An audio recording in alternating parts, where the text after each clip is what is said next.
Hey, don't hurt me. What's happening? What's up? Got that thing fired up. Hope all is well. Hope y'all doing good. Hope your mama doing good. Hope the family doing good. Welcome to the Rich Get Richard.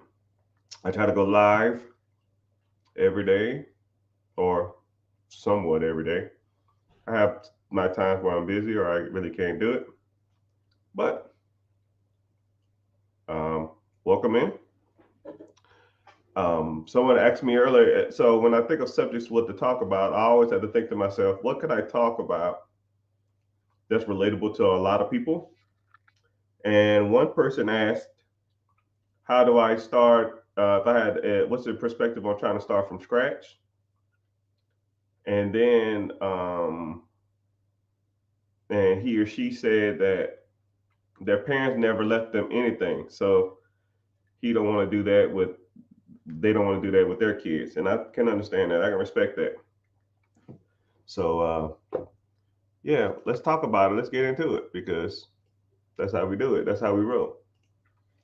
Um, so, welcome in everybody. If you're just getting here, I'm streaming all over Facebook, Instagram, YouTube, Twitch, all those places. So the subject is, what is my perspective on starting from scratch? Starting from scratch can be hard, but if you have the right training, you have the right perspective, you have the right understanding of money and stuff like that, then it's really not that. I'm not gonna say it's not hard. It's just a little easier. Hold on, I'm talking, but I'm gonna turn off the camera real quick. I gotta turn my ceiling fan. So,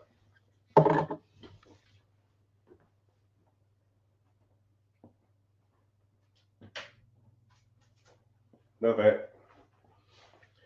Yeah, so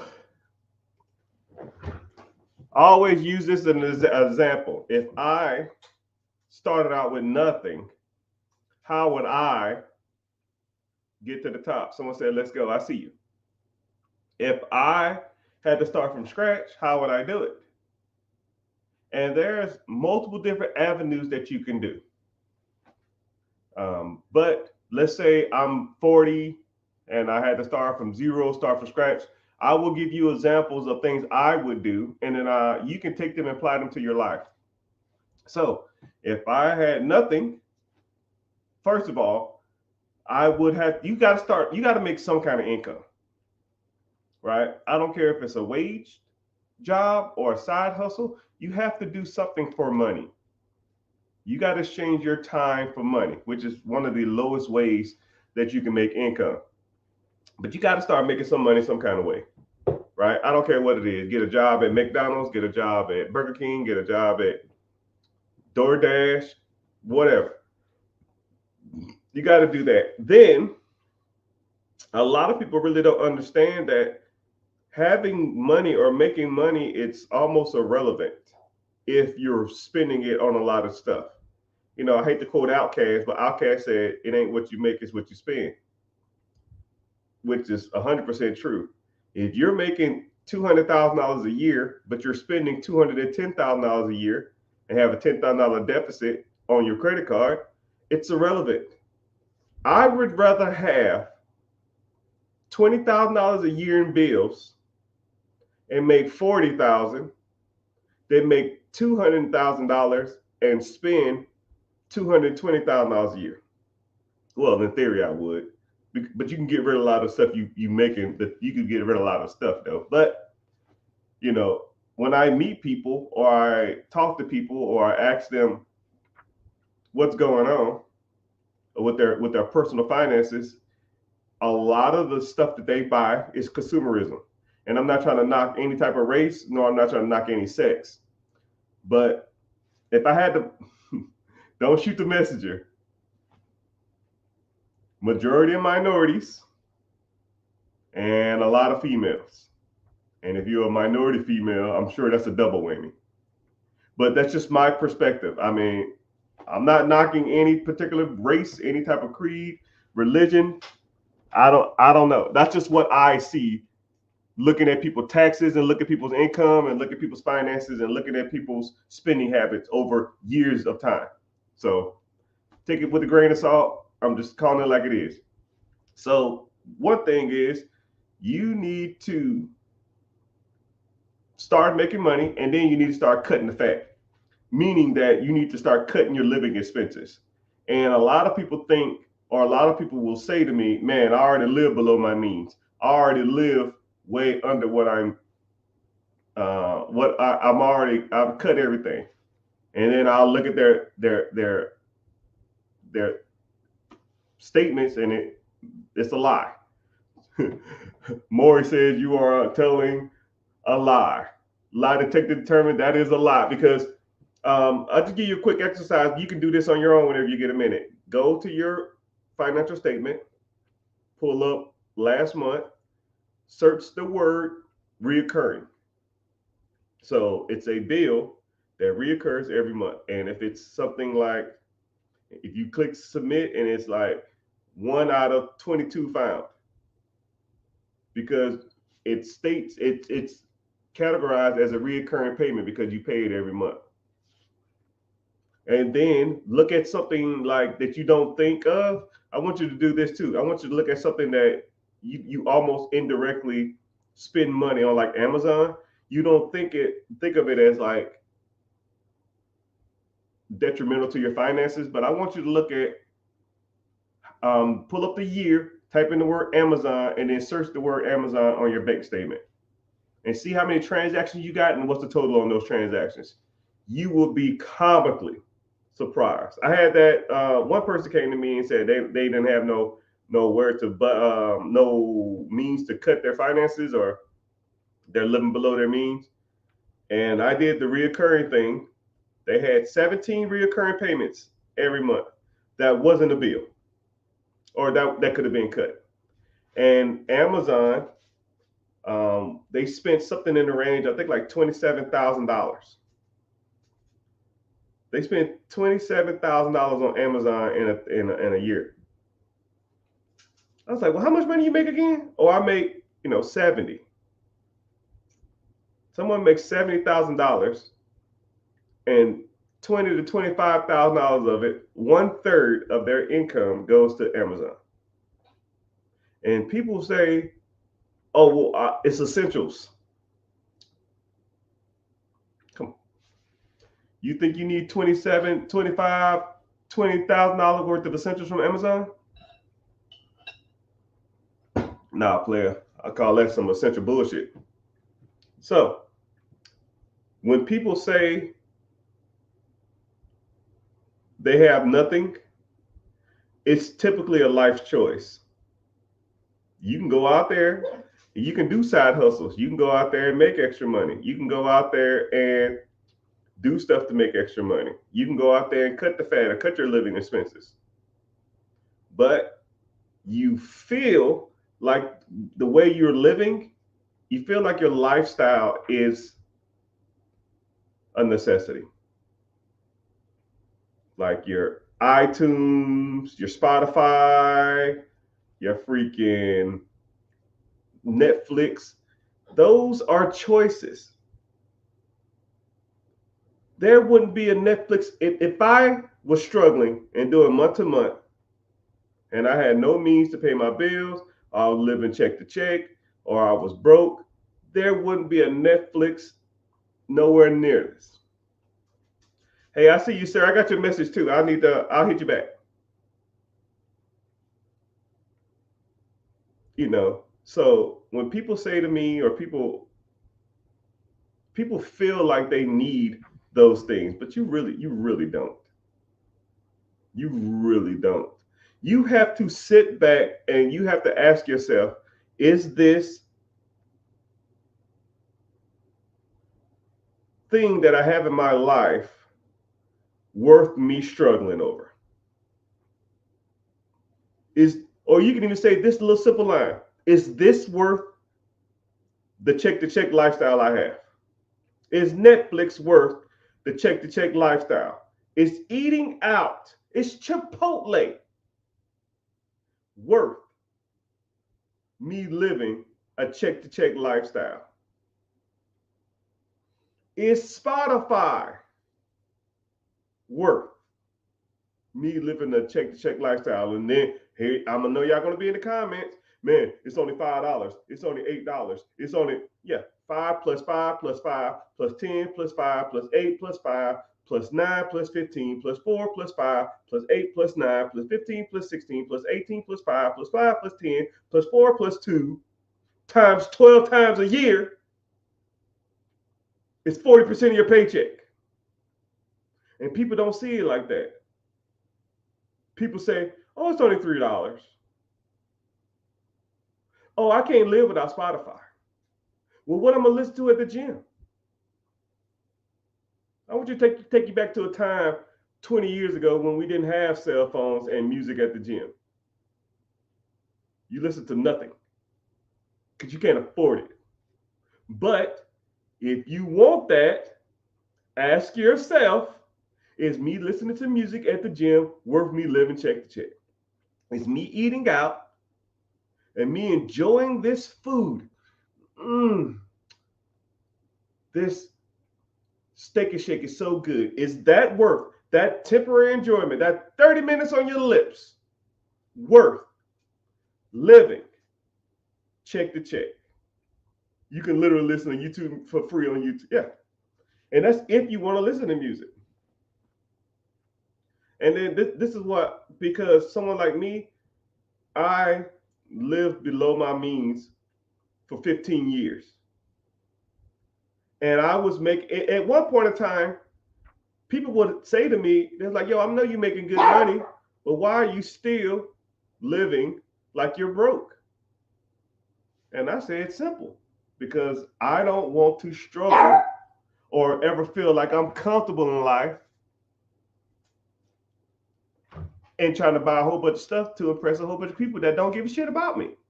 About as simple as it gets. Hold on a sec, I'll let my dog out. Take like 30 seconds, but I'm still here.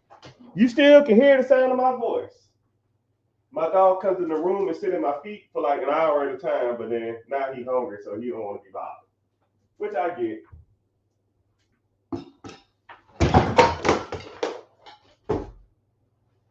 Like, man, get out.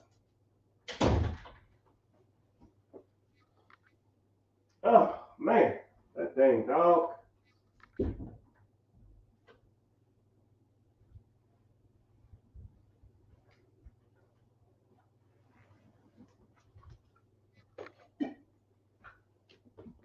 All of the kings. Give me a sec, y'all. I spit my dang water. Messing around with this dang dog. It's all gravy. It wasn't a lot. All right. Well, the question was, if I had to start from scratch again, what would I do? First of all, you got to start making more money, man. You got to make more money.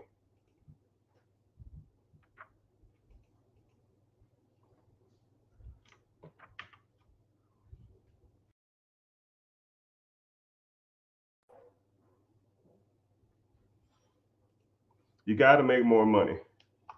Second thing is, you got to cut your fat. And then you got to start doing things that produce you income while you sleep. It's about as simple as it gets.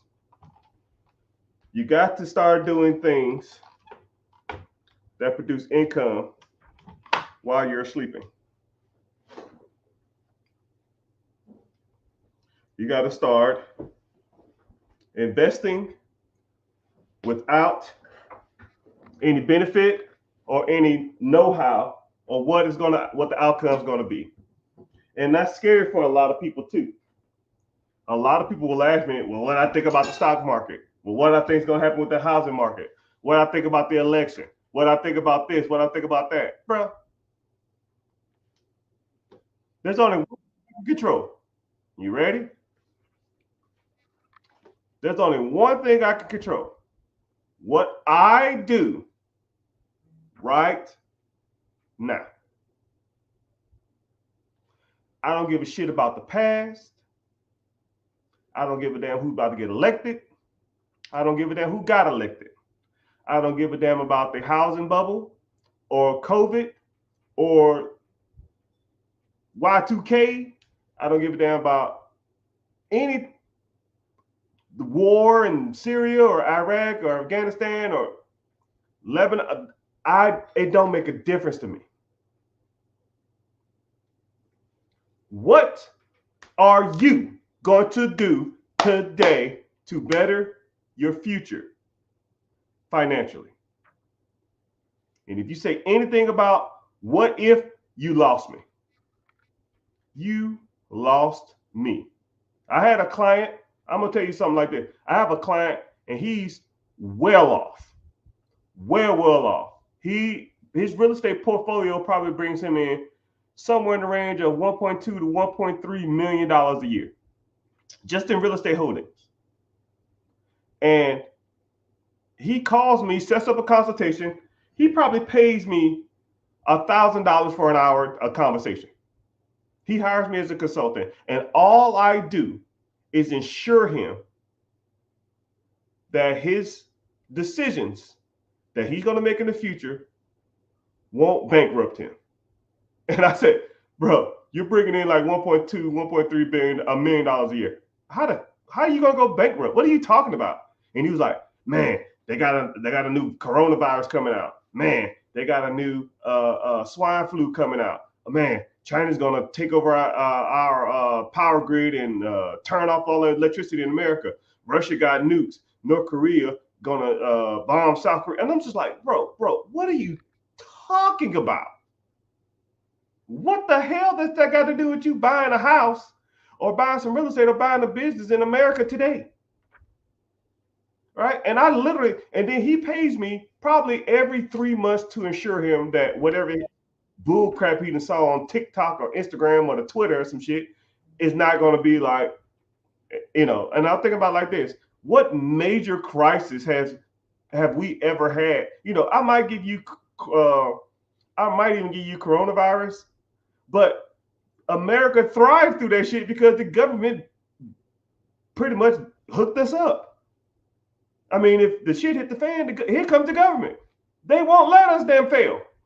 You ever heard the expression too big to fail? America's too big to fail because America just print off more money and to fund whatever thing that we have that we can't fail. It's kind of crazy how that doesn't even make sense really, but that's just the way it is. And once you understand that, there's no reason to worry about stuff that you can't control. Control your now. What are you doing now? What are you doing today? It's all good. So it says pop. Hey King. Hey, how you doing? Hope all is well. I always like to talk the first 15, 20 minutes about motivation because I think motivation and mindset has a lot to do with your outlook and your perspective and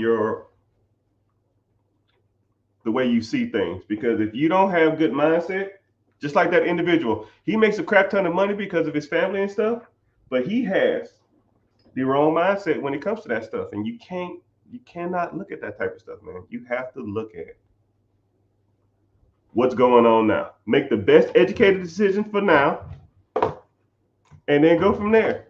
And I'll even talk about this, right? I'll talk about this real quick, and then we'll get to some Q&A because I got you, right?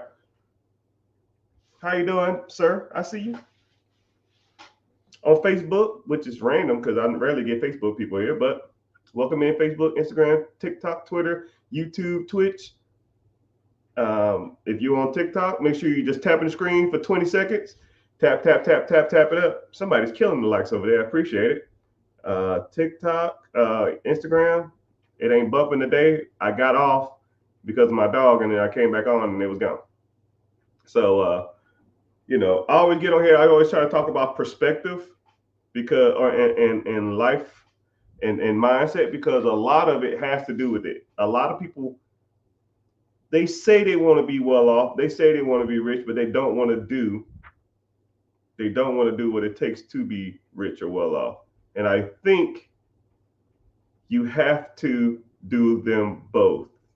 I think you need You need the mindset to get you over the hump, because the times when you have doubt, the time you have fears, if you have the right mindset,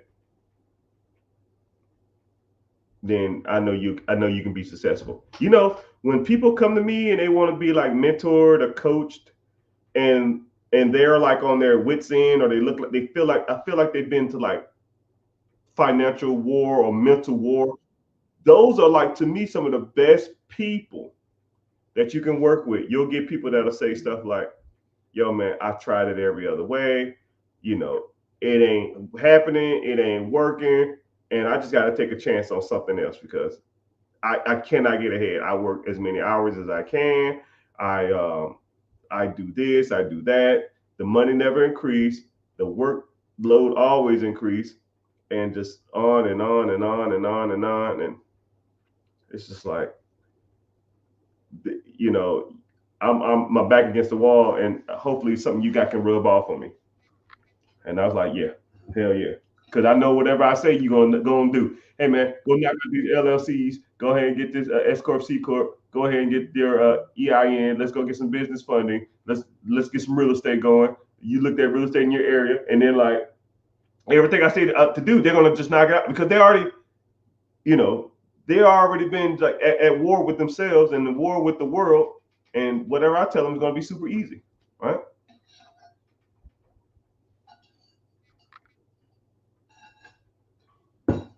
We talking about Shannon Sharp Live? No. I have good credit. What can I do to get the most money out of a business credit to get storage or buy an existing business? Good question. Okay, you got good credit. So you got two different ways you can do it. You can do it yourself, or you can hire me and my team to do it for you. What we'll do is we will focus on your credit and then try to convert your personal credit to business credit, right? You need LLC or S corp or C corp or sole proprietorship, EIN, and then you need the attachments that goes along with your business. And then we'll start the process to convert your business credit to personal credit. Your personal credit to business credit. And then one thing with me too is there's multiple banks you can do this with. A lot of people say, "Oh man, I want to do it with Chase because they heard that Chase is good for that." But there's multiple banks you can do it with. So if you do it yourself, you might get Chase and you might get 10, 15,000. But if you went through me, I probably get you more money, and I can go through multiple different banks, right? But I charge a fee for that.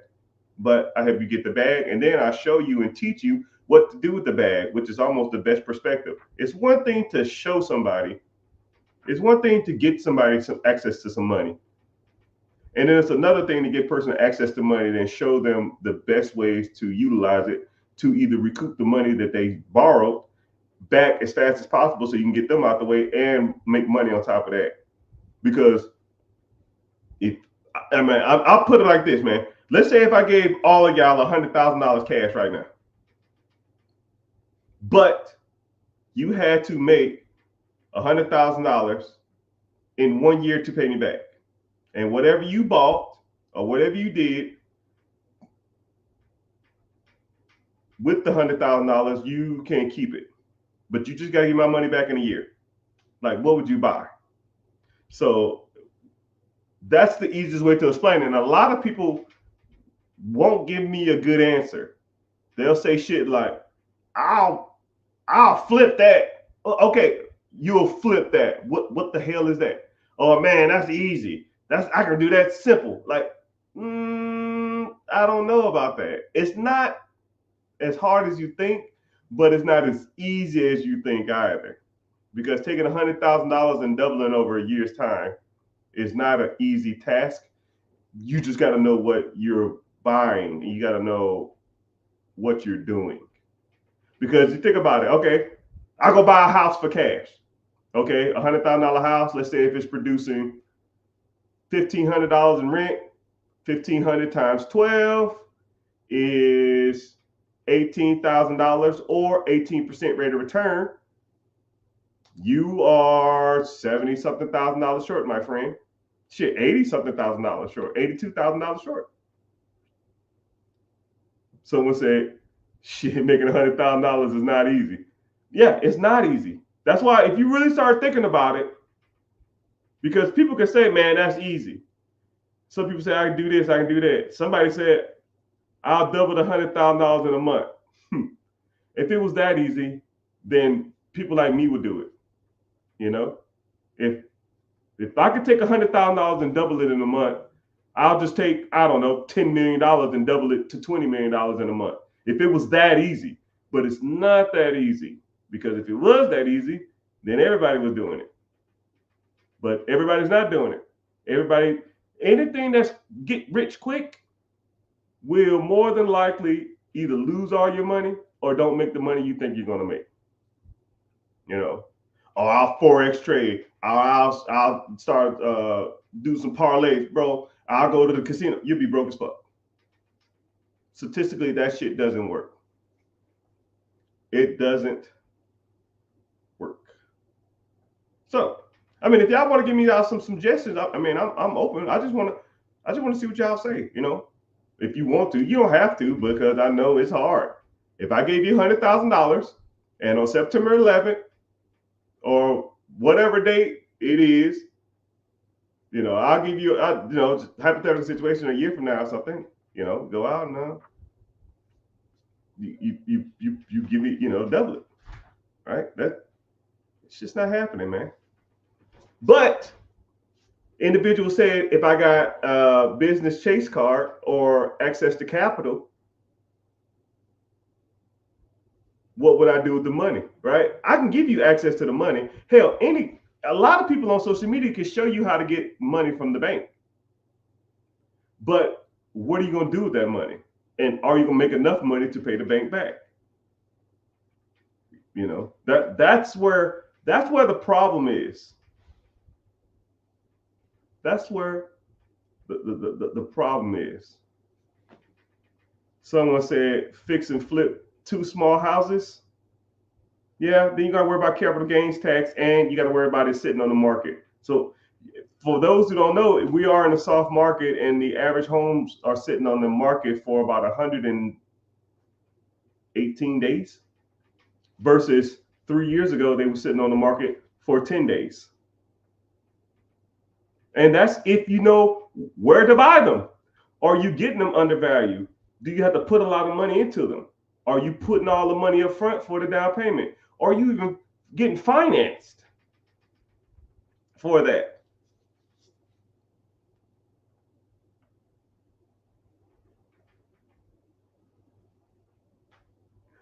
So somebody said, brother can't even double $20, let alone 100,000.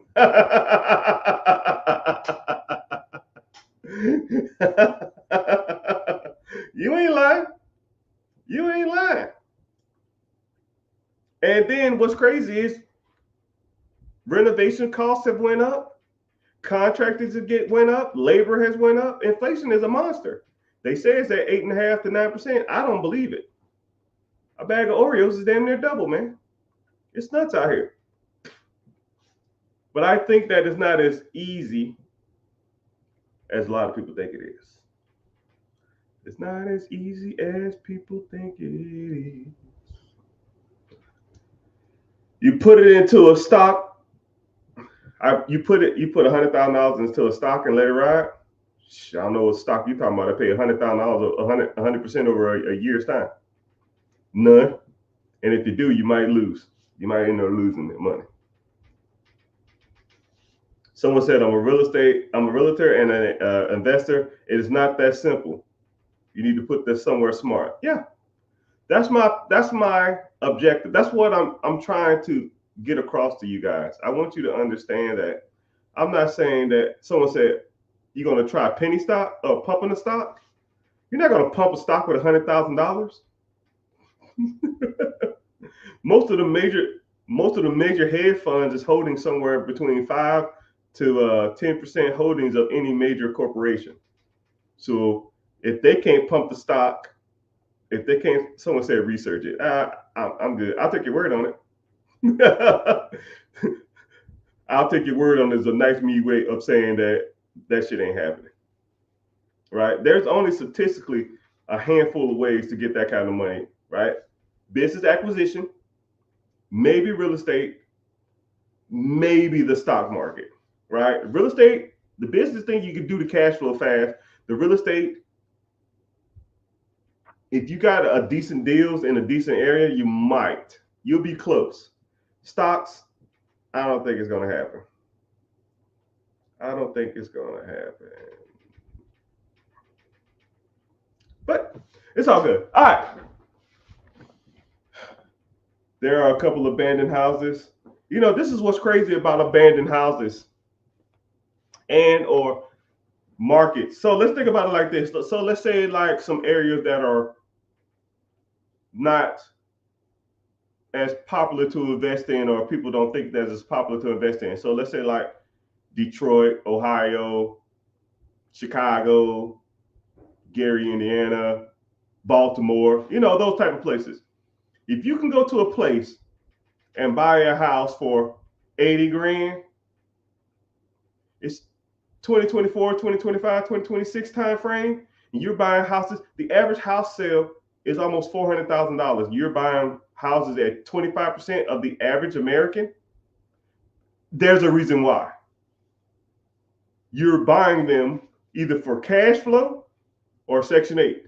You don't buy them for appreciation. You don't buy an $80,000 house in the hood that's abandoned, throw 40 grand into it and sell it for $500,000. That shit ain't happening. You buy a $80,000 house in the hood, put 20, 30 grand into it. Now it's, you know, you got 110 in it. Now it's worth 120, maybe. You know, if that was the case, hell, I'll go there and buy up the whole fucking block. Or my real estate buddies will go there and buy the whole block. You can't do that. It doesn't work. So real estate is not, if you want to get a deal, you got to go to the suburbs where people are paying $300,000, $400,000, $500,000 for a house, not where you are, or not where the hood is, right? The hood is only good for Section 8 and or low rents or high rents or medium rents for low entry levels, right? And that's if you get your money out of it, because typically people who live in those type of incomes, damn near can't afford to pay you anyways, and let their own Section 8. So Section 8 does have its benefits in certain areas, but not all the time though. Someone said, I don't want a quick sale. Yeah, you probably won't get a quick sale in the hood, because if there's 10 abandoned houses in one neighborhood and the abandoned houses are selling for 50, but then you bought one for 50, you put $30,000 into it, now you want to sell it for 100. Why the hell would I give you $100,000 for a house when I could just buy the $50,000 one and fix it myself? You know?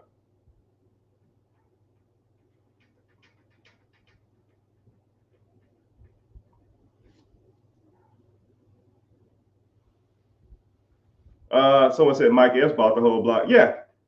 I watched. So I'm when it comes to finances and money, man, I'm kind of a nerd.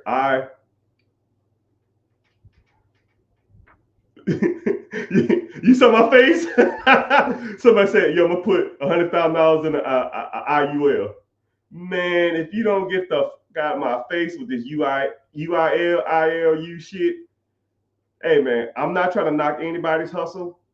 If you a salesman or you're into that stuff, or you're trying to sell insurance to other people, that's fine, man. IULs, listen to me. I'm gonna turn my hat backwards because I want you to look me in my eye when I say this, okay? IUL, whatever that shit's called, IUL is the biggest fucking waste of money out there. I'm not a financial advisor, so I can't tell you to do something or don't do something. But my personal perspective, do not get a IUL. It is trash. I had a guy the other day come to me and say, yo, I'm thinking about doing an IUL or UIL, whatever that shit's called. And I said, tell me the numbers of that UIL, that insurance policy. And I'm going to debunk it right in front of your face. And I said, hold on, let me get 3 websites. Click a click, click a click, click a click. Give me your numbers. Shit, I think I got it right in front of me. I think I got them right in front of me. Oh, it was, he was 30 years old. The policy was a little over $900. He gets a $1 million life insurance policy when he dies. And when he's 60, he gets $250,000 a year for the rest of his life. So he's 30. He puts $900 into the system. And he can borrow against it. When he's 60, he'll get $250,000 a year for the rest of his life. And then when he dies, he gets $1 million of insurance policy. I said, that's pretty good. I said, let's take that same $900 to $1,000 and invest it in a simple compounded interest account. I Googled what has the average stock market rate of return has been since the Great Depression, 1933. It's been 10.1%. Cool. 10.1%, $900 every month till you're 60. You know how much money was in that fucking account? $5.5 million. Oh, but when you die, you get $1 million. If you die, your family get 4.9 or whatever that shit was. I'll say $5 million. So you want $1 million when you die for your family, or you want $5 million when you die? Oh, but it pays you $250 a year. Okay, cool. Stop investing. What is the interest on that account at 10% of $5 million? That's $500,000. So not only do you make $500,000 a year, which is more than $250, when you die, you can give the $5 million premium or principal to your kids. So instead of $1 million, they get 5. And every year you get 500 or versus 250. But you can borrow against it. Hey, how you doing, Mr. Chase, Mr. Bank of America, Mr. Wells Fargo, Mr. Truist, Mr. Navy Federal? I have a portfolio that's valued at 100,000, 200,000, 500,000, 2 million, 5 million, whatever. I need to take a loan out against my portfolio. It's called a portfolio loan. Anything over $30,000 for most banks, they will give you 90% of the value of that. So all they're doing is taking your money and getting a loan out and charging you a fee for it, because they charge you a fee for that shit. The bank's gonna charge them a fee. They charge you a fee on top of the banks. So now you gotta pay double just to get access to a loan from your own fucking money. The shit is trash. Do not do it. But that's my opinion, because I'm not a financial advisor. IULs, UILs, whatever that shit's called, I don't even know the name of it. It's trash. Trash. If you want to invite me onto your podcast, if you want to invite me onto your little telecom mentor group meeting, and you could be a group of 500 of y'all motherfuckers in there, and I'll say, cool, we'll have a debate. You get 15 minutes. I'm just like this. Yeah. Yeah. Yeah. You done? Oh, you not? Okay, cool. All right. Y'all remember the numbers they said, right? Cool. Bullshit, bullshit, bullshit. If you put it here, you make this amount. You put it through you guys, this is how much they make. Only person that's making money off that shit is the fucking insurance company. If I gave you $1,000 a month for 30 years, it'll be worth $5 million. But then you give me $1 million insurance policy. So when I die, you make $4 million. And then you give me the interest on that account at 10% of $5 million, that's $500,000. You get $250,000 while the insurance policy gets $250,000. 250, that's $500,000. So the insurance company makes money off your account. Then, what if you lapse?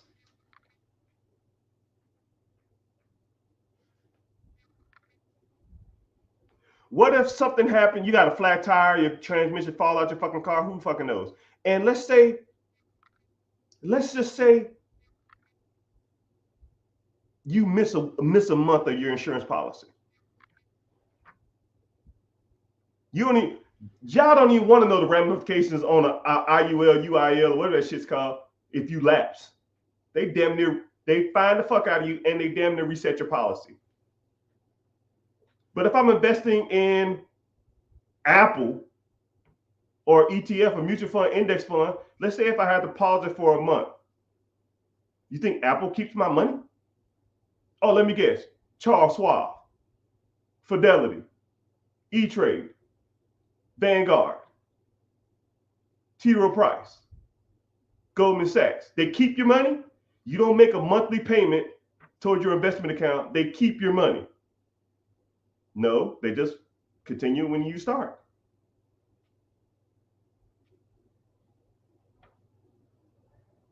Let me get a trash in the comment section. How about that?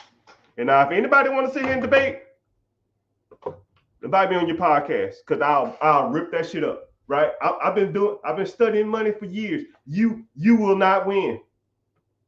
You will not win this debate. That shit is trash.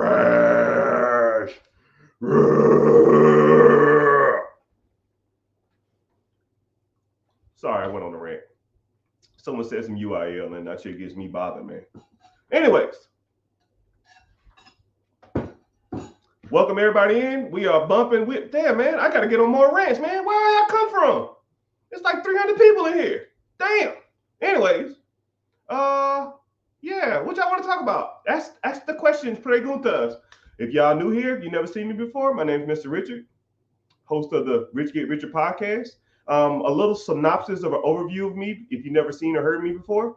I'm the guy that you've never seen or never heard of before because I was too busy making all the fucking money. I didn't want to have friends. I didn't want to go to the club. I didn't want to buy Lambos and cars and jewelry. I don't be all in people's faces. I'm not hanging out with all of them, going to spend all my money on the damn traveling and posting on Instagram. I'm not that guy. I'm the motherfucker that you need to worry about when it comes to money. Because for like 15 years, I sat my ass at home. I watched old ass movies on DVD and I read books and I made money. I bought real estate, buy more real estate, apartments, duplexes, quadplexes. I started buying businesses. I started buying companies and I just started making a crap ton of money. But and educating myself on money and finances. Graduated from some Mac Daddy colleges, Harvard, LSU, St. Leo University. Did 21, 22 years at the community college in the Air Force, right? Traveled all over the world. You know, I'm the guy that you need to worry about when you think about a person who out there who does not fuck around. I am him, right? I'm not the guy on Instagram flexing in a Hellcat and some jewelry, and I just got a busted out AP. That ain't me.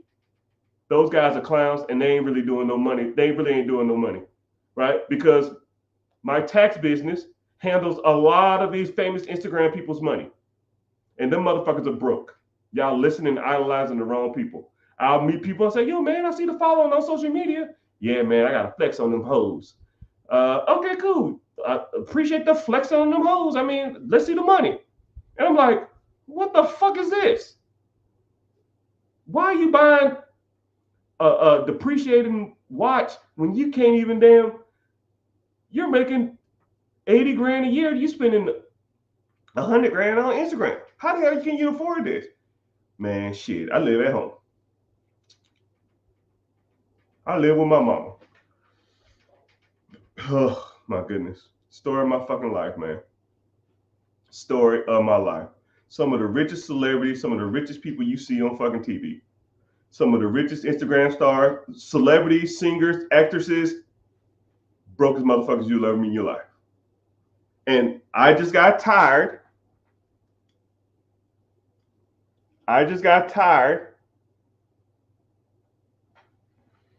Of that noise being portrayed out on social media. So I told myself, yo, we as a people, we as a demographic, we as a society, we deserve better.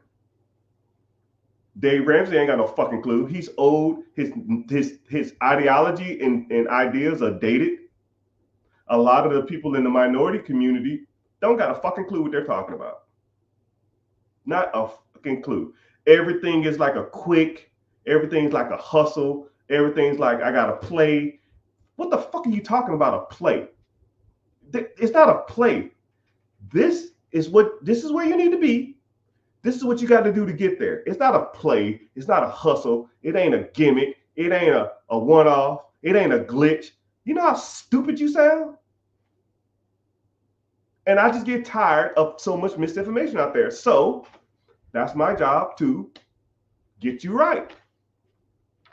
But if you want to learn more before I get back onto my rants, click on the link in the bio, join the free class. I have one coming up Wednesday, 9 p.m. EST, if you want to learn more. So, yeah, someone said not Ramsey. Yeah, Dave Ramsey's trash. He says, yo, save up 20% for your home purchase and then make a 15-year payment. Okay, Mr. Dave, the average home price in America is $400,000. You want us to save up $100,000 in a rising economy? Let's say the average household makes $54,000 a year.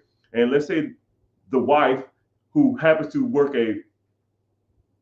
another job, not taking care of her kids, she's making $50,000. So you're bringing in $100,000 a year, right? Between daycare and your car payments and your house, your mortgage, your rent, you're spending $80,000. You know, then that's heaven forbid if you want to take a vacation or something like that, or have any extra other money to invest, let alone buy a damn house.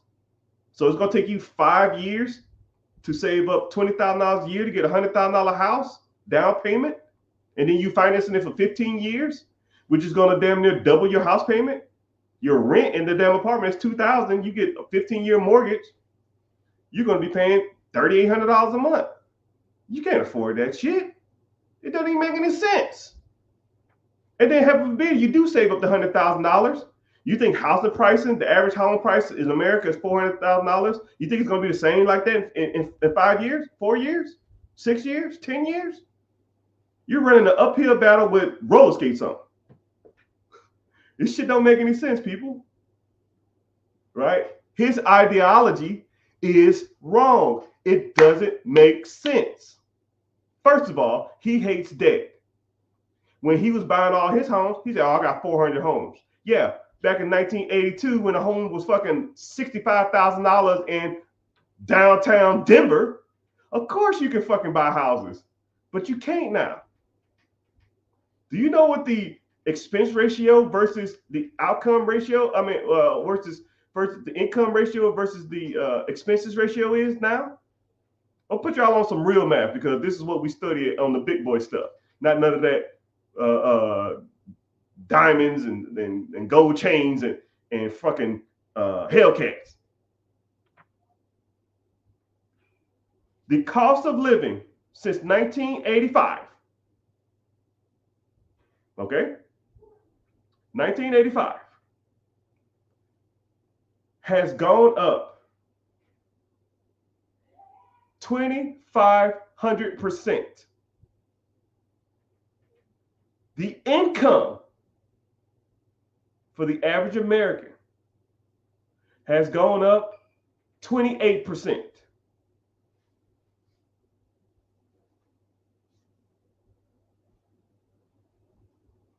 So over the last 30 to 40 years, the average American has made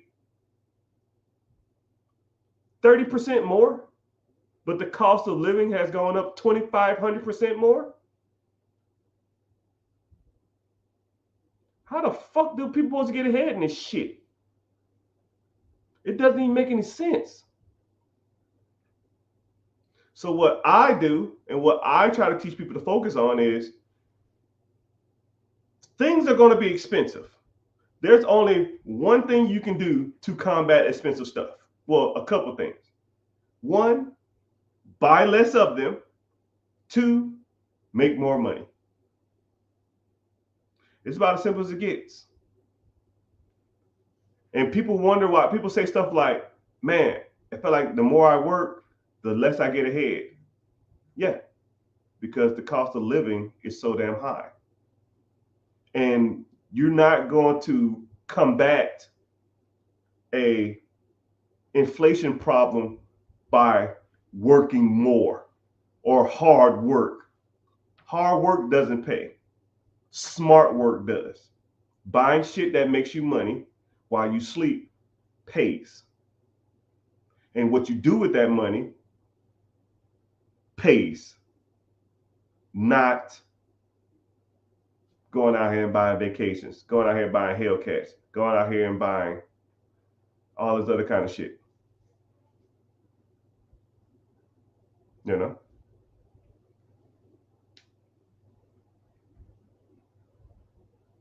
All right, so let's get to some questions, preguntas, because I feel like I'm ranting and I don't like to do that. Taxes going up too? Shit, I ain't even getting that. Don't even get me started on that.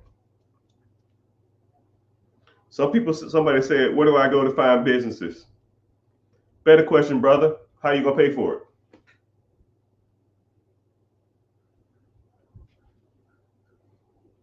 Someone said I got 100 grand to invest. Brother, you rich and don't even know it. You are rich and don't even know it. I remember 2020, 2010, 2018, homes were $80,000 almost, and almost 180,000. Now they're like 200,000 on cheaper end and $500,000 now. Yeah. COVID messed the game up. COVID pumped so much money into the system, it almost hyperinflated the American economy. But either let us go into a recession, which I think we also need some every once in a while, or let Americans starve, which you really can't do that. So you got to damn sustain people's lifestyle. So that's one thing that's crazy about the real estate market and everything hyperinflated. Snacks, donuts, cookies, gasoline, home prices, all of that stuff. The whole economy shot up right after or during COVID. You know, and then the housing market kind of, and I remember in 2021, homes were sitting on the market for like 10 days on average. Now, if I got any real estate buddies, what's the average home price now? Or what's the average house sitting on the market at now? Damn near. I think it's like 112 days or something. It's ridiculous. A lot of homes aren't even selling.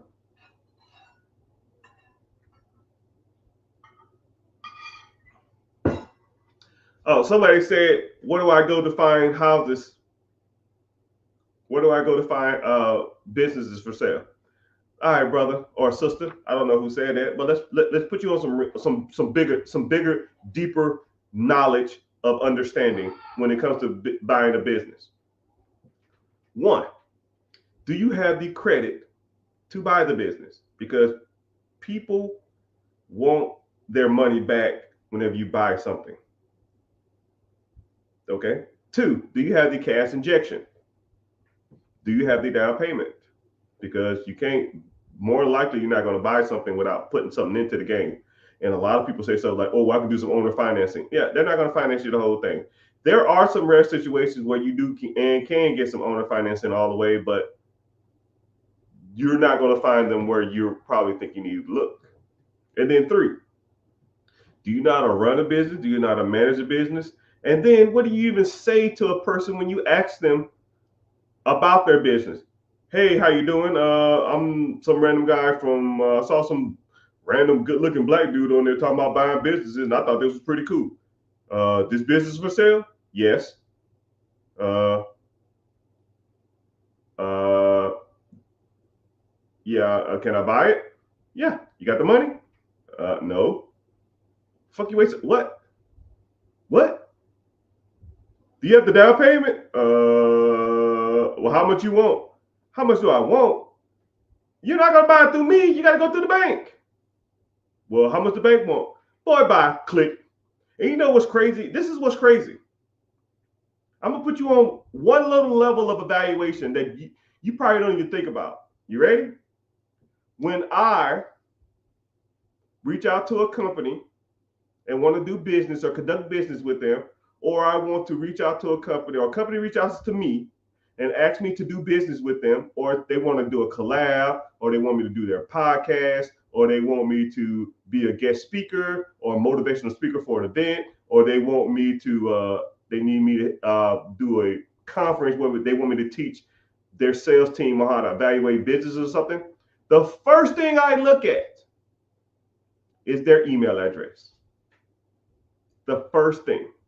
If they say Gmail, Ymail, Yahoo, MSN, I delete it. Because motherfuckers with money and people who know what the fuck they're talking about ain't sending from the fucking Gmail. So whoever asks that question, go ahead and message them. Send it from a Gmail account. See how many replies you get back. Because me and other people in these industries know the tire kickers and the motherfuckers who serious. We already know. And you know, the bad part about it is when I reach out to people and I want to buy their business, or I'm looking at taking over their business, or I want to buy an apartment complex, there's certain things I put into the statement that people already know. I know what the hell I'm talking about, right? Do you know what to say? Maybe not. Have fun with your Gmail account.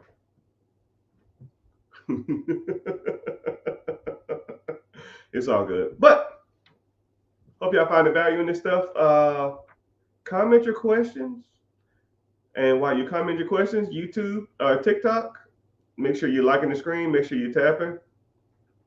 Someone said I got 20K. All right, brother, I can work with that. You can work with it too, right? But let's say if you didn't have any money. They say if you didn't have any money, how should I invest 25K, boss? Yeah, I can get you started. But there's multiple ways you need to invest. I like I tell you what, I have this thing, I call it the 4 pillars. I talk about it all the time. You should be doing all of this stuff anyways. You should be working on your credit, right? Because let's say you got 50,000 while you got a 300 credit score. It don't fucking make a difference. You can have $1 million unless you're buying that shit outright. You can have $1 million down and want to buy a $5 million business.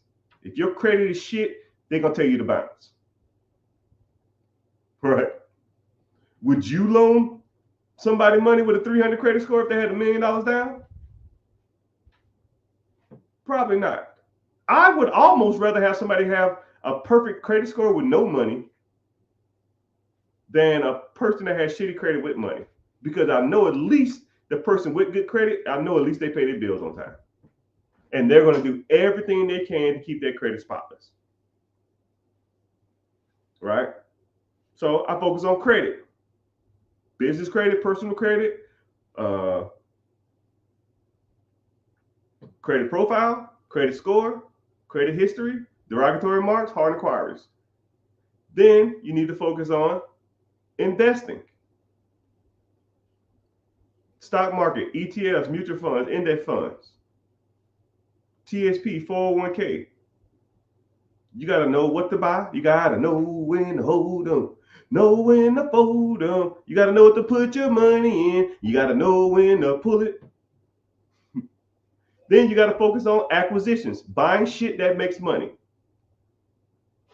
Businesses, storage units, Airbnb, Turo, freaking vending machines, food trucks. I don't give a shit.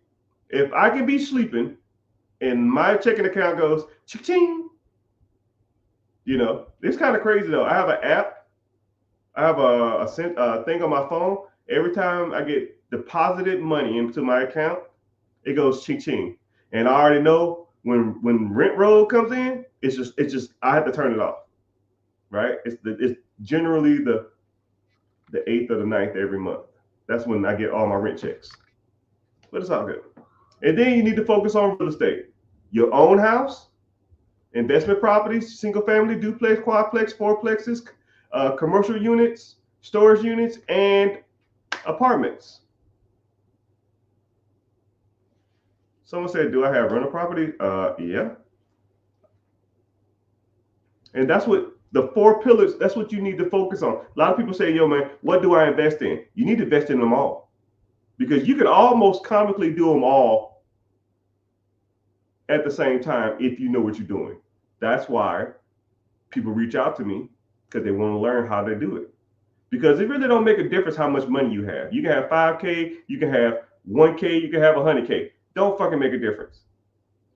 Are you investing in the stock market? Are you trying to get your own home? Are you trying to buy a business? And are you working on your credit or perfecting your credit? Because credit can always be worked. Always.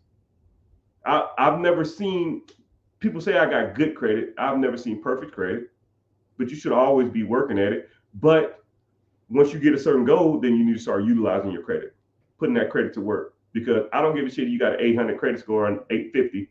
If you got an 850 credit score and you broke, it don't fucking make a difference. And the same thing could be said, you got $100,000 with a 300 credit score. It don't make a difference, right? Why don't you have both? You know? And then what we can do is we can start leveraging your credit, right? I can teach you techniques on how to go to the bank and use the bank money for your down payment on stuff. So let's say you wanted to buy some real estate. Let's say there's a Section 8 home in North Carolina somewhere, and it's 80 grand. You found an owner who will finance you. You just got to put $20,000 down. Well, shit, I got to get $20,000. I ain't got to go to the bank. Well, if you go to the bank or use private money or use the bank's money, you can go out there and get lines of credit from the banks. I did it right here. I do this fast because y'all damn scammers out there, boy. Y'all are relentless. You never count your money when you're sitting at the table. Total credit limit, 30,000 wild.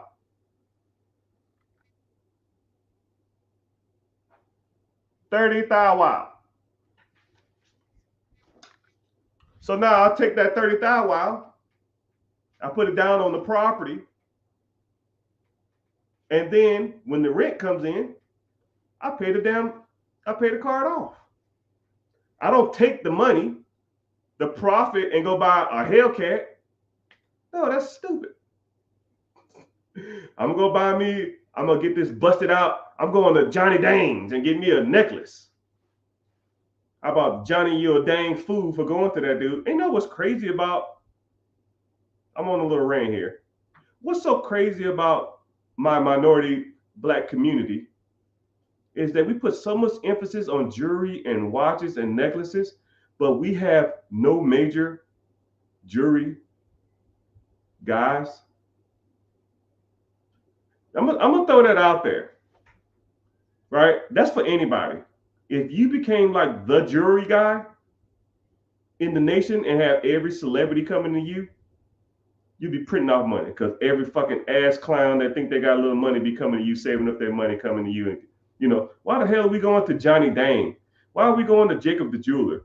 Why are we going to all these other damn jewelry stores? Why don't we own our own jewelry store?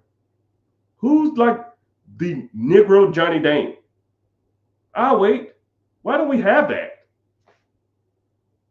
But we give all our money to Asians and Arabs and Middle Easterns to we take a $15,000 Rolex, put $5,000 worth of damn stones in it, and then we buy it for 50, but it's actually worth 10 now.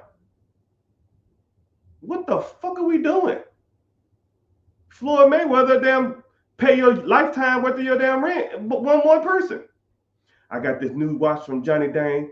Brother, we don't give a shit about no fucking watches or no jewelry. Some of y'all do. I for damn sure don't.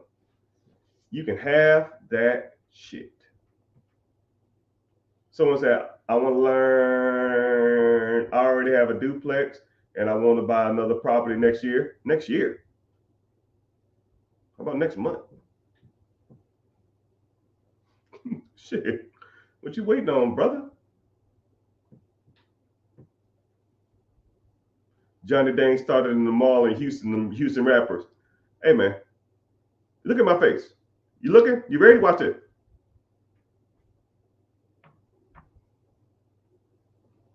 That's how much fuck I give about Johnny Dang. I don't care about a depreciating bullshit around my neck that's not worth half the price I paid for it. I can never sell it to anybody else. It's stupid. It's stupid. Waste of money. Damn, I just hit my elbow. Someone said, what can I do with $60,000, $70,000 credit? Personal side, nothing. Business side, we can do something, right? But I get a lot of people that's like that. They'll have like, I met one person, they had $160,000 worth of personal credit. And I said, well, why do you got so much personal credit? They said, oh, because I have 8 businesses and I use my credit for my businesses. And I said, why don't you? I said, does your credit score fluctuate a lot? They said, yeah, it fluctuates all the time. I said, yeah, because if you have $160,000 in credit, whenever you exceed 30% of your credit limit on your personal side, your credit is going to drop down. I said, oh, that's why. But I paid at the end of the month.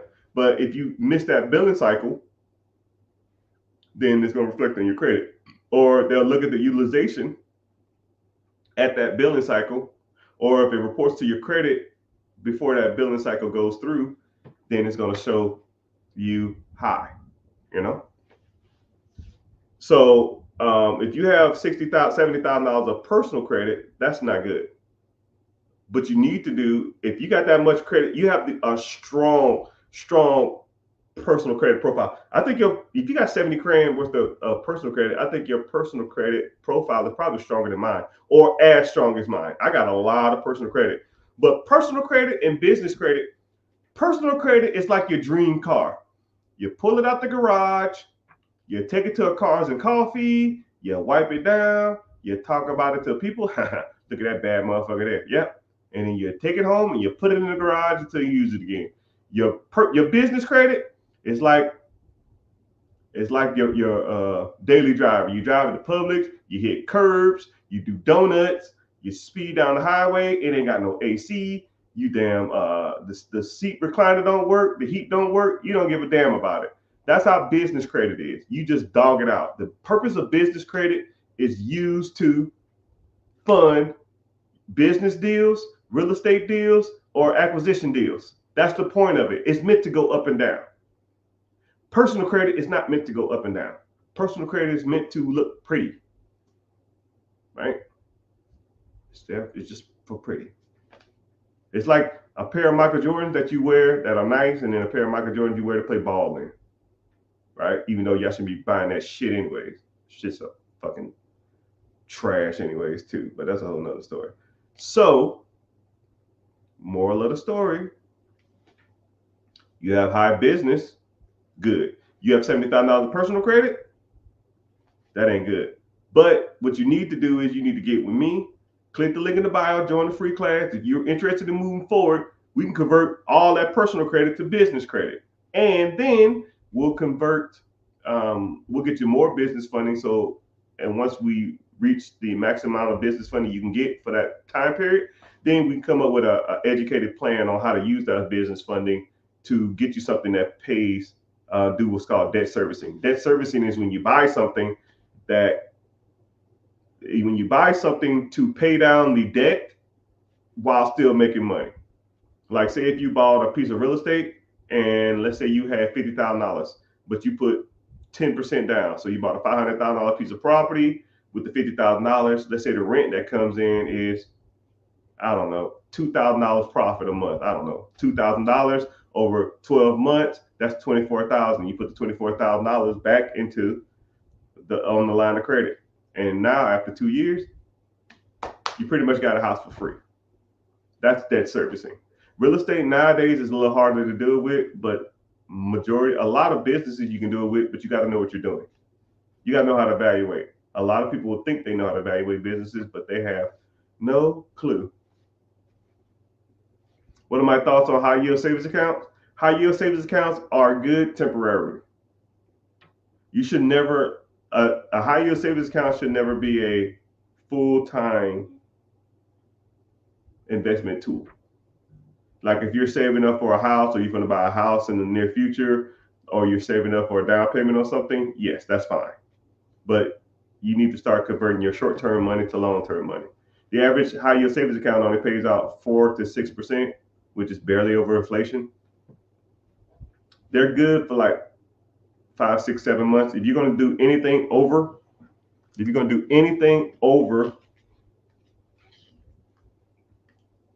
6 months, you need to get into something else.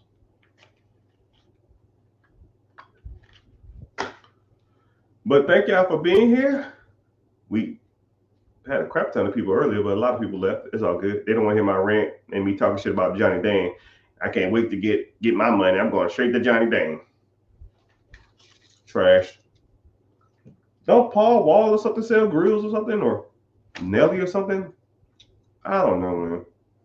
I'm about wasting my money on that crap. But some people want it. Hell, I'm thinking about opening up a damn shop. I'll open up a damn jewelry store. Y'all come in and spend all your money. Hell, I'll sell y'all some cubic zirconia bust down Rolexes and APs and sell y'all for $50,000. And yeah, Johnny, yeah, Mr. Richard got me right. Say you some bullshit.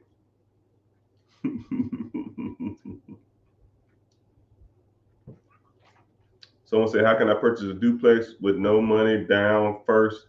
Home time buyer. No money down. If you're a veteran, you can do it.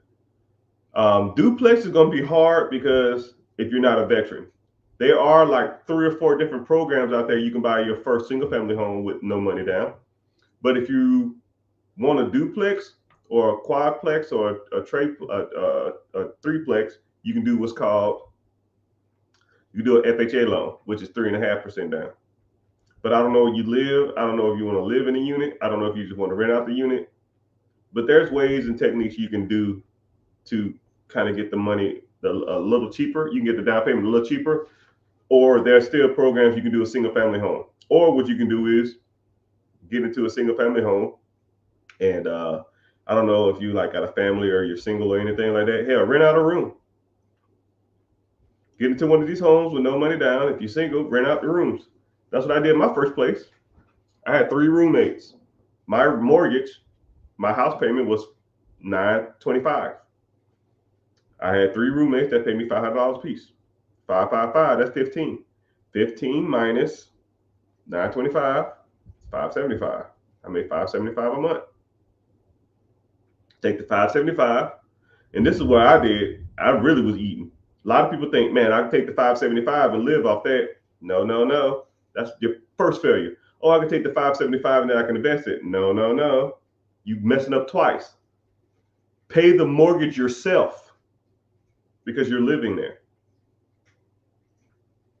Then take the whole $1,500, invest that. Now you make $1,500 a month, 15 times 10 months. That's $15,000. You know what that means? That means I can get another place now. That's how we do it. I don't know your name, sir or ma'am, but I love your profile pic. You have to have the internet to live in the unit. Oh, you have the okay, yeah. You got sorry, the internet. I'm your screen is kind of far. You got to have the intent to live in the unit. Yeah, that's one of the caveats. Intent on living in the unit. Yeah, I was gonna live here, and then I bought it, and I changed my mind as soon as I got it. Right. Once you close, you do whatever. Yeah. Hey, do whatever, Holmes. Someone says thanks, bro. Yeah. Do you have to live in a unit? Okay, yeah. That's what someone said. Do you have to live in a unit? But there is a, I can't even think of the law. There is a law that states that they say they've been cracking down a lot of people on a lot of people over the years that have been trying to buy rental properties as using an FHA loan, and then but what they'll do is they'll check and see if that person gets mail there for the first 2 months or something like that. So get mail for at least the first 6 months because they've been cracking down on people doing that, right? I understand that sometimes people try to get over and stuff. I mean, I'm the hustler's hustler. I get it, but I don't want to get you in trouble. So if you're going to do something like that, make sure you get mail there, and make sure it at least looks like you there, right? But I'm not telling you to do anything illegal. You do things at your own risk. If you want to get a duplex and not live in a unit, just because you want to get a cheaper down payment, if you're not getting mail there, they'll find out. So, or there are ways that people will find out.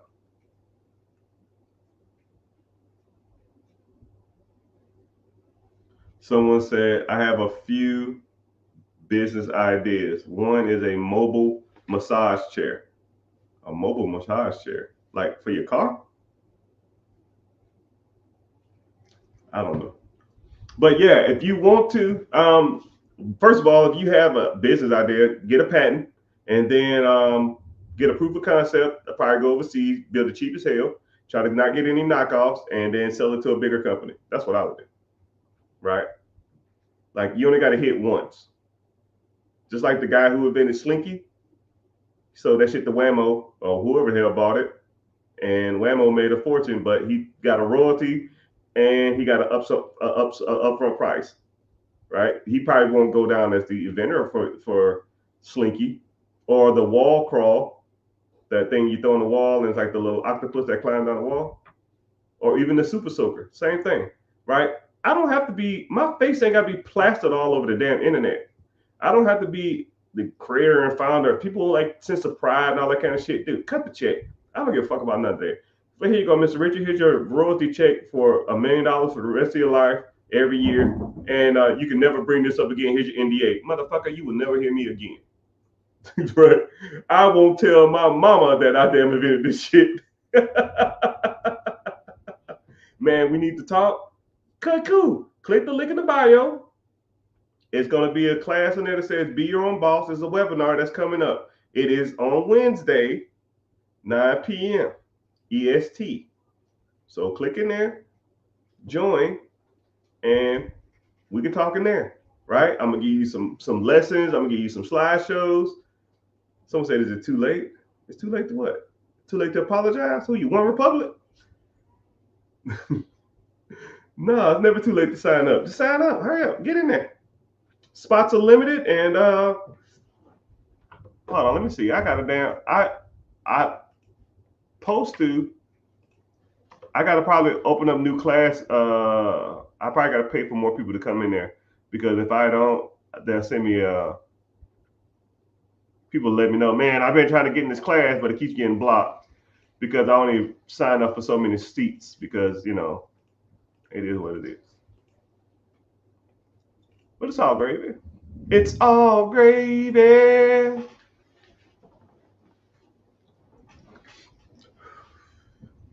I have an enclosed trailer that has 3 high quality massagers.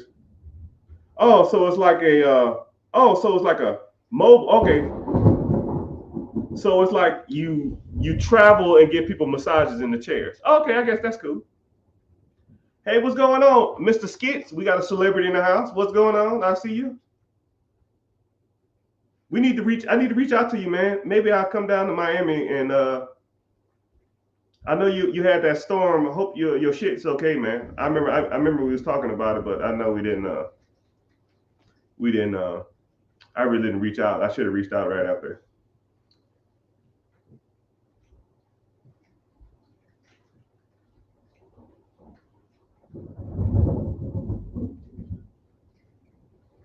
Man, we need to talk. Thank you. Thank you. What's happening, sir? I see you. Someone said I got a deal that's asking. Yeah, that deal doesn't look that bad, sir. But you probably got to get more information. He's already a mentee in the class. So, yeah, on Friday, when we meet for the real stuff, we'll talk and I'll break that deal down for you. Bring it to class and I'll break it down for you. Hope I have a generator. I think I got one on the house. I don't know. I'll be all right. I mean, Florida's pretty much conducive to that. Hey, my daughter has a nonprofit organization, privatetouchmechanics.org. How do I get her? I don't know if you're saying going or growing, but there's a ton of things you can do for nonprofits. Nonprofit is almost like one of those weird areas. I don't know if you are I don't know if you're a true nonprofit. I don't know if you a nonprofit a who takes profit because it's kind of one of those weird things. So um, it's one of those weird things. So like if you so let's say for example, like I give you a great example. I can't even think of these companies now. Salvation Army is a nonprofit business, but what they'll do is their company, the people and the employees take profit, but it's not a corporate.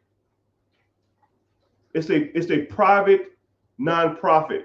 So I mean, they take money, they take stuff for free, they give you a voucher, they take the stuff, they sell it, and then they pay their employees, and then per store they get a profit per store for their managers and their CEO and stuff like that. And then what they'll do is at the end of the year, instead of like donating the money to like some charity or something like that, they won't do that since it's a nonprofit. They have to spend all the money in a year. So what they'll do is they have like an awareness party or like a fundraiser or a get together. So all the CEOs, the CFOs, the COOs, they have a big ass party, invite all their wives and all their friends. They spend $100,000 on this party every damn month or every quarter, and they talk about awareness. We've raised $3 million for awareness of hungry kids.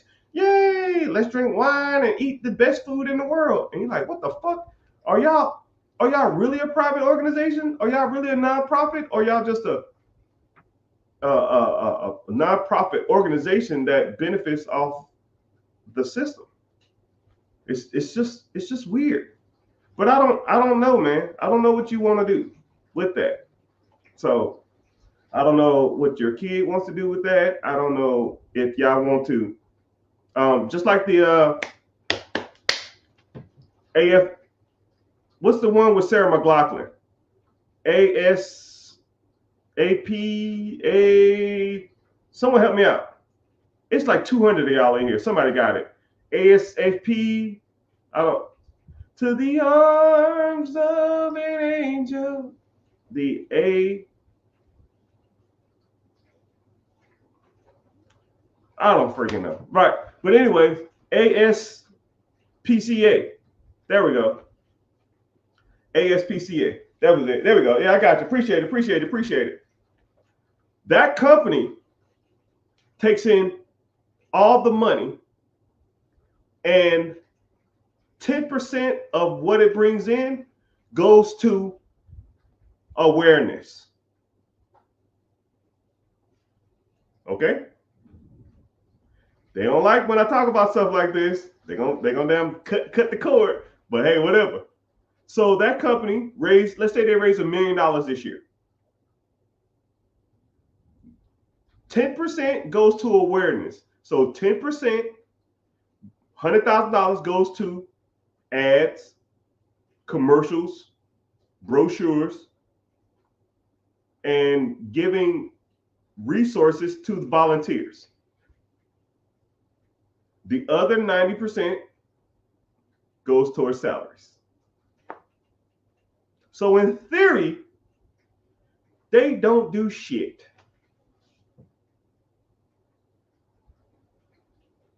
They do nothing for the cause. All they do is talk about animal cruelty. All they talk about is how you shouldn't treat pets.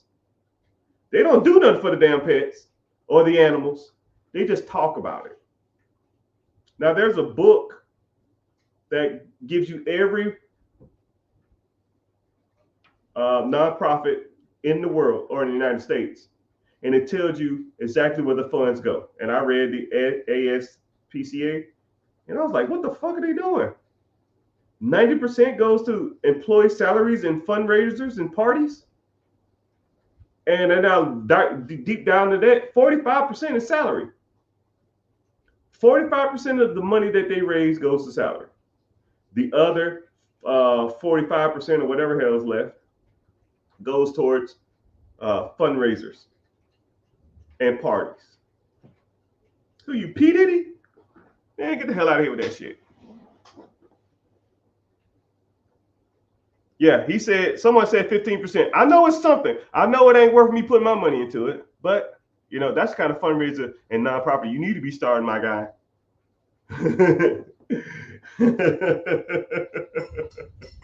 But I can sit on here and talk about fundraisers and all that kind of crap all day, right? But if you want to learn more about fundraisers and how to grow your fundraisers, which you really can, it's not that hard.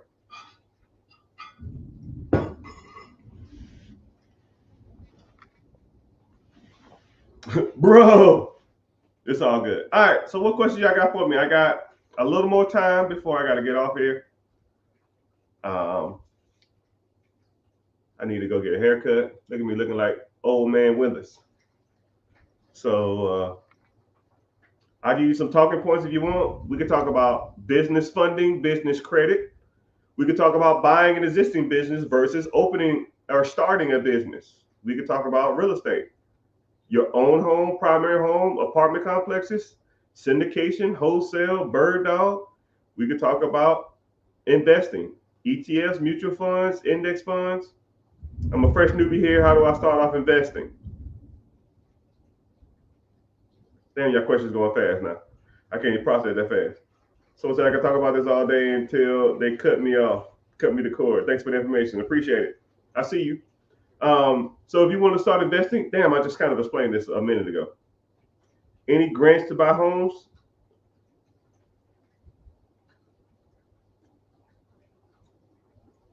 Yeah, you got to know how to do them though. That's kind of a harder setup though, because grants supposed to be used to fund your existing business. But if your existing business focuses on real estate, hey, it is what it is. Someone said I have $150,000. Someone answer this man. Somebody said I got $150,000 to invest. Someone answer him. What I'm gonna say? What I'm about to say? What's one of my mottos? I should get a T-shirt with this on it. But to the individual who said he wants to start investing, yeah, welcome. That's why we start, bro. You rich and don't even know it. You sit on 150,000, brother. You are rich and don't even know it, my guy. Don't even know it. And that 100,000, 150,000, probably sitting in some bullshit ass savings account, making a 0.5% interest. You sitting on a gold mine and you don't even know it, my guy. But you're gonna learn more about how to really diverse that money. Just as long as you ain't scared, click the link in the bio, join the free class. It's Wednesday at 9 p.m. But the individual said he wants to start investing. You got a multiple two of the things you can do, man. You can work on your credit. You can work on your investment accounts, brokerage accounts, ETFs, mutual funds, index funds, stocks, bonds. You can work on that type of stuff. You can work on probably buying your first property, buying your first home. You can work on your business structure, LLC, S corp, C corp, sole proprietorship, to go out there and get business capital and liquidate and utilize those funds to fund whatever real estate business venture you want or have. You can do the ball's in your court. This is what's crazy is we meet every week in the mentorship class. We meet every Friday, and I just give y'all nuggets of knowledge, and you have to take that information and roll with it. You have to take that information and roll with it, man. I can lead the horse to water, but I can't make you drink.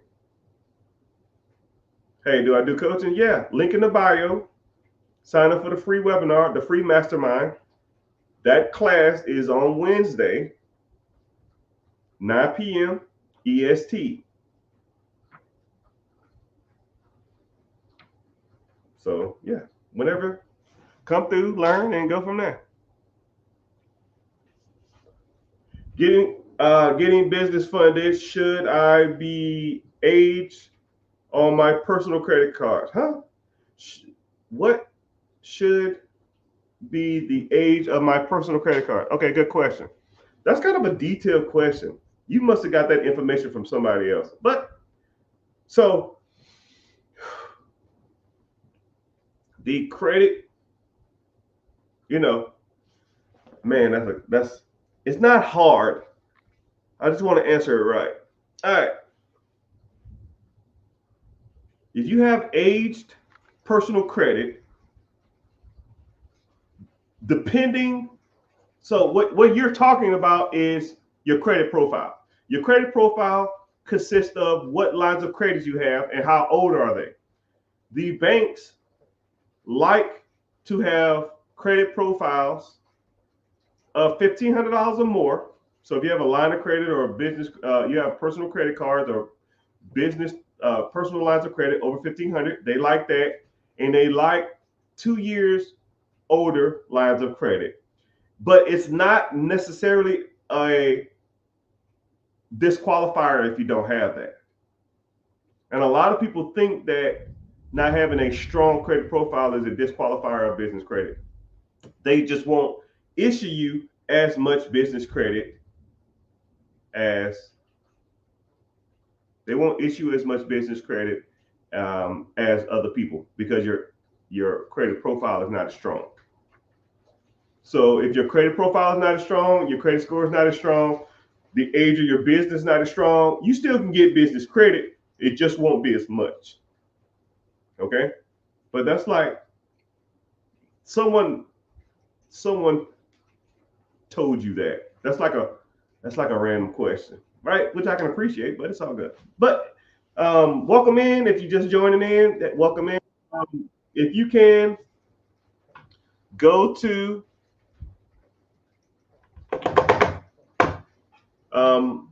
YouTube is the only one that pays me to be here. So, I mean, if you're finding value in this stuff, someone said I can listen to this all day, go to the YouTube channel and watch from there because it pays me to be here.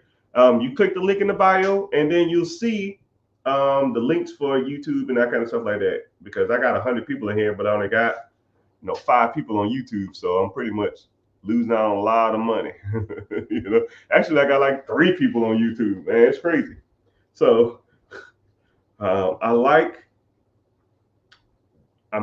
just, if you want to help and support me, right? But I only make like a couple $100. I mean, you're just paying for like some gas and maybe some groceries or something. But every little bit helps because I try to get on here and give you as much game as can. Yeah, send the link. Yeah, click the link. Go to my main page. So if you're on TikTok, click right here. Pull up my profile. It'll give you a link. Or search this. Go to YouTube and search The Rich Get Richer. Okay? Watch from there. Search The Rich Get Richer, and when you in there, say in, right? And then I'll say, okay, cool. I see you came. If you're there, you come, you don't. I don't care. I should tell people, yo, I'm not answering any questions unless you're on YouTube. Here from Instagram. What's happening? What's up? Got that thing fired up.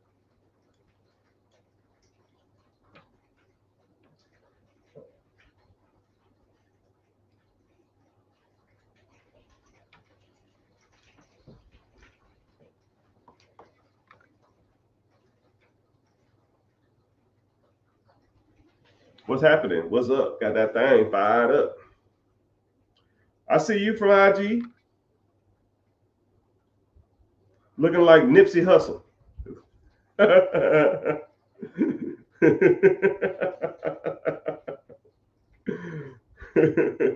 You ever get that a lot? Probably not, but it's all good. But thank you for being here, man. You don't have to follow. Just watch from here and there.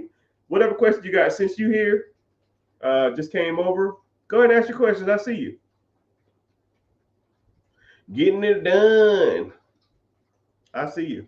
Some of y'all got some creative nicknames or some usernames, man. It's crazy. But I appreciate y'all. All right. My YouTube is The Rich Get Richard. About simple as it gets. Or you can search Mr. Richard on there. I might come up. I might. I don't know. I need major help, Rich. All right, what's the question, sir? You got 18K. 18K is ETF a good idea? So you got 18K, you want to put it into the ETF? That's what you're saying? Or putting 18K in your ETF is good? How do you set up a professional email? If you, I teach you ways to do it for free. I have a whole presentation on how to do it. So anybody who ever signs up for my coaching, I'll say, yo, here you go. Watch this. And I haven't had anybody come back and complain about it. Yeah. I gotta watch what I say, sir. I can't just say, yeah, put $18,000 in the ETF. But if that's at your own risk, but putting $18,000 into a compounding interest investment account is not a bad idea, right? I got 18K. I was looking at 2 ETFs. Which ones you like? Give me the stock ticker. I'll tell you if they're okay or not.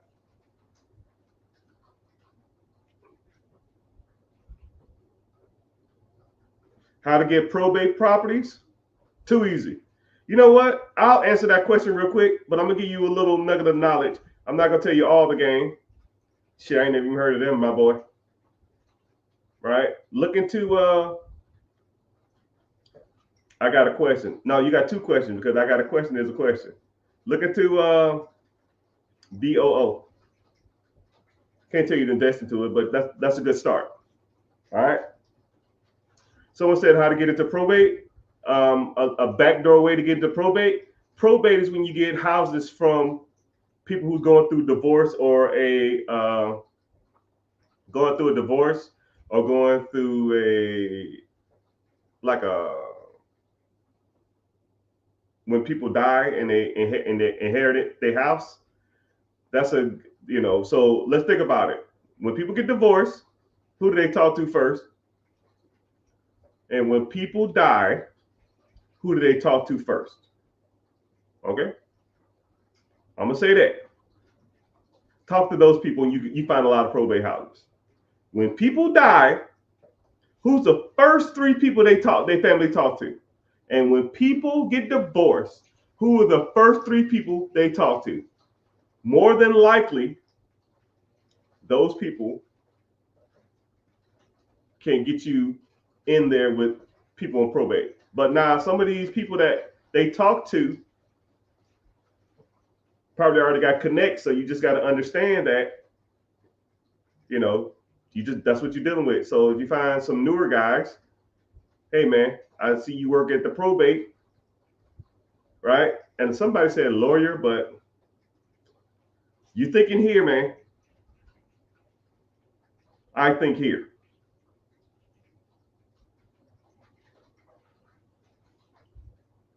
Right? You can name one. Hell, someone said lawyer. Name 5. You got a question? Ask the question. Someone said lawyer. Okay, name 5. When people get divorced, name 5 people they'll call. I said 3 just to, but I could probably name 10. So 38 years old. try to get my financial house together, a small 401k. What should I do with it? Well, leave your 401k if they might be matching.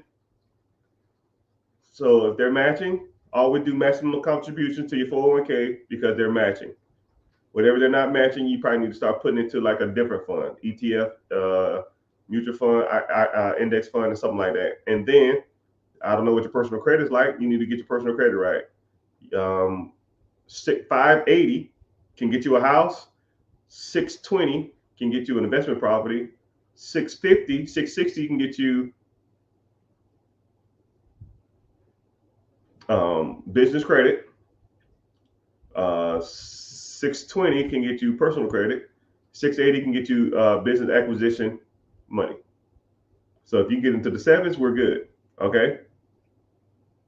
Then what you need to do is work on your personal credit, and then you need to start learning how to evaluate businesses, evaluate real estate, and then start putting your money into other accounts and let that money stack, and then go out there and raising capital from private lenders and using that money to buy whatever asset you want to. That's how I would do it. Hey, we got another celebrity in the house. What's going on? Hey, I'm a huge fan of your open houses. So inspirational. I don't know if you're watching or you can see. I'll call you Miss 13. Miss 13, if you see me, comment. If you don't, it's all good.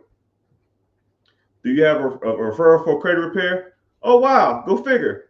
Maybe like 3 years ago, I got tired of people asking me, how do I fix my credit? So I just bought a credit repair company right here. Click the link in the bio, join the free class, and you'll learn more about it.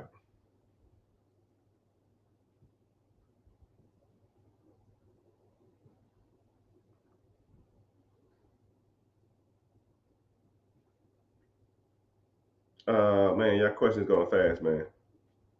Your questions are going fast. Your questions are going fast. Okay. So what is the first one they talk to? The first one? I'll give you this one. The rest of them, bro, you got to sign up for the class. I can't give you all the game, but I'll give you some. The first person is, if the guy or girl has money, first person they're going to talk to is their financial advisor or their banker. How many bankers do you know? If the answer is none, you shouldn't even be worried about probate, my guy. Or you say, hey, banker at this bank manager, or they'll go in there. Hey, I need to set up an appointment. They come in there and they say, hey, me and my wife are getting a divorce. We need to start splitting up these assets. I need to take her off my account so she don't blow any of my money. Cool. La da da da da. Dinga dinga dinga. Ringa ringa ringa. Cool. I took her off. I canceled her debit cards and credit cards. Anything else? No, sir. If I need anything else, I'll let you know. Cool. Mr. Richard, I got one. Cool. Give me their information. What's their address to their house? And then you know what I do? I shoot them a text message. Do a skip trace. Skip tracing is what you do when you find out everything about a person, right? The internet, you can find out anything. I can skip trace anybody on this damn live right now. I can find out. I have like 3 pieces of software where I can look up everything about you. Everything. If I have your first and last name, I can tell you your birthday. I can tell you your wedding. I can tell you your kids. I can tell you your house. I can tell you your house value. I can tell you your net worth. I can tell it all. And as soon as I find your house and you got some equity in it,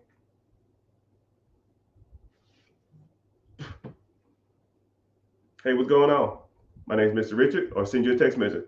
Hey, this is Mr. Richard. I'm a real estate investor in the area, and I'm looking to buy some properties in your neighborhood. If you're interested in talking about selling your house, give me a call, and I can tell you what your house is worth.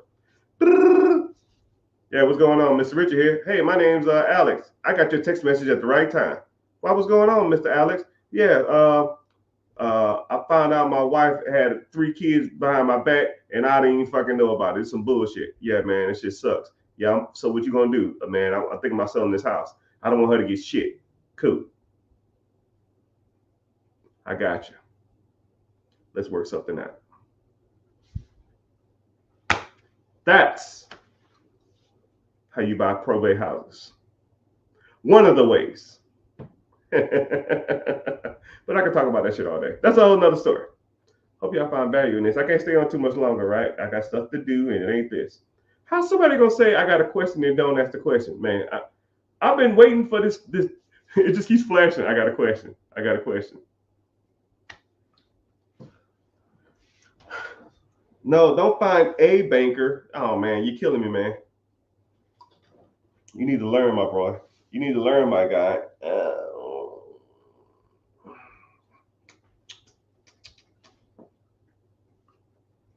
Woo.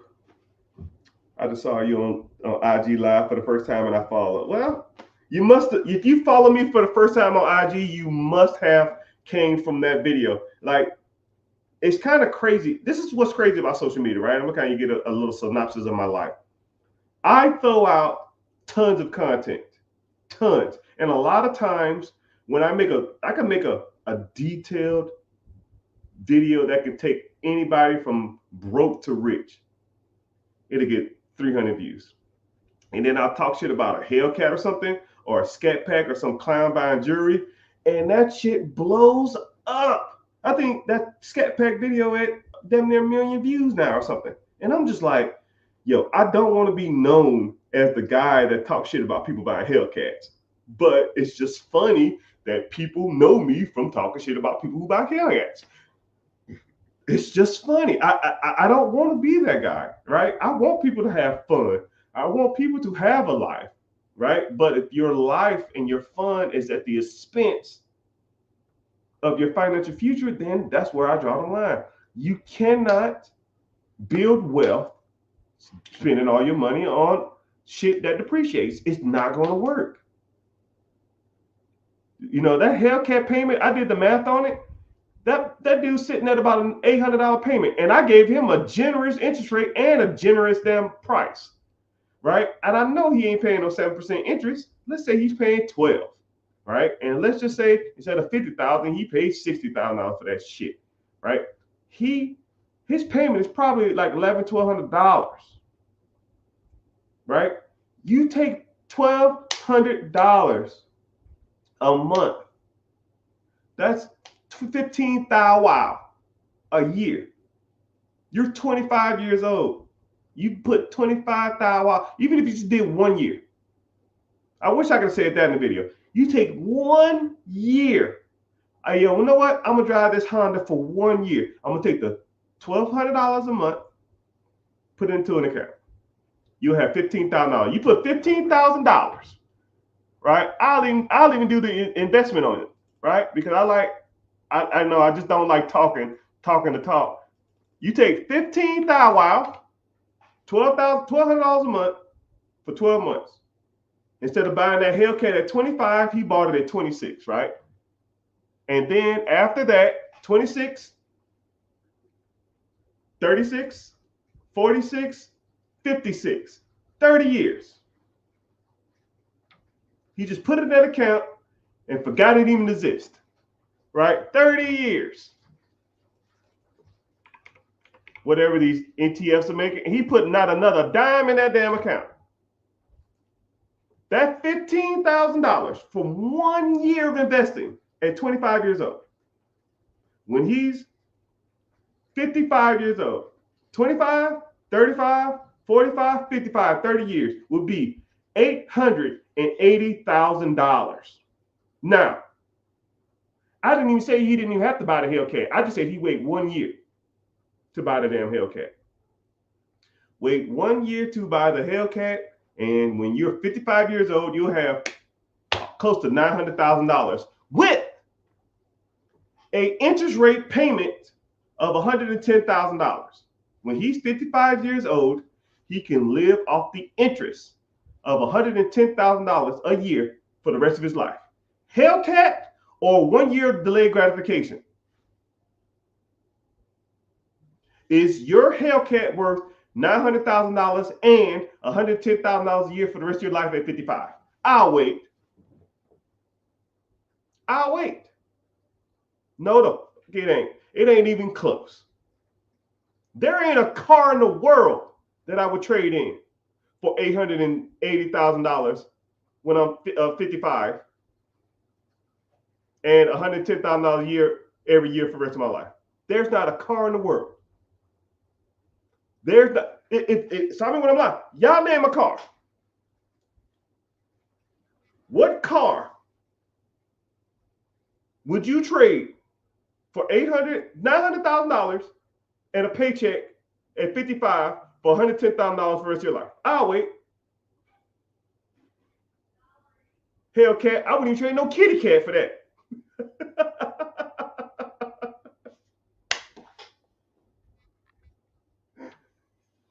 I shouldn't have said that, but you get the point. Not a damn more. Hellcat, kitty cat, scat pack, rat pack, the Brady pack. You can bring back the Brat pack or the Rat pack. Sammy Davis Jr. Shaboing, boing, boing. You're shutting about that car. You should have made more wise investments. Shaboing, boing, boing. It's the algorithm. I need to figure it out. Yeah, man, I don't know. But moral of the story is, oh, someone said, okay, I got a live one here. I own my house. All right, this is probably gonna be one of the last questions. So if y'all got a question, y'all need to ask because I have to cut it off at a certain amount of time because they hate when I stay longer. So I have to get to it. You know, so I have to cut my losses. I own a house free and clear. It's ARV after repair value. I'm breaking it down for y'all. After repair value is $275. If you repaired it or not, I don't know. Oh, it needs $60K worth of work. I have no funds to do the rehab. The property's been sitting as is. Value $65K or $85K. Mr. Taylor, shoot me a DM. I'll take it off your hand. Right here. Shaboing, boing, boing. Where's it located? Shoot me a DM. I will buy it. I need some properties. I'll take it off your hands. But if you want to learn more about that process, or you want to learn more about how you can raise capital to fix it yourself, shoot me a DM, or click the link in the bio and join the free class, my guy. But it's so hard to say goodbye to my homies. If you're on YouTube, Facebook, Twitch, let me see who's in the house real quick. Twitch is always in the house. Somebody on Facebook? Wow, Facebook. Hey, I'll never see you. Facebook don't like me that much. But you know what? Mark Zuckerberg, I don't care. YouTube's in the house. Twitter is kind of bumping. Thank you. And also Instagram. I see your comment, but I got to wrap it up because social media gets mad at you if you stay on too long. You know, they'll literally kick me out, and I don't want to be kicked out. I don't want to be cut off, so I'll just end it on my own terms. So, but yeah, if you're interested in learning more about this stuff, I hope you found value in this stuff. Like I said before, I hate plugging myself. Click the link in the bio, or go to any of my Instagram, Facebook, click the link, and then sign up for the free class. It's coming up Wednesday, 9 p.m., and we're talking about everything: money, finances, buying property, raising capital, business loans, business plans. We have a crap ton of stuff that we talk about. If you like that type of stuff, even if you're just coming in, just hanging out and just learning a little bit more. All right, I see you. I got you. Just come through and we'll talk. And yeah, and if you don't want to, that's fine. It don't make me no difference. Just at least make sure you're following on social media, turn your notifications on, so when you do see me pop up, you come through, say hey, say what's going on, and see whatever I'm talking about for the day. But I appreciate y'all for being here. I'll be the Zane. Later, dudes.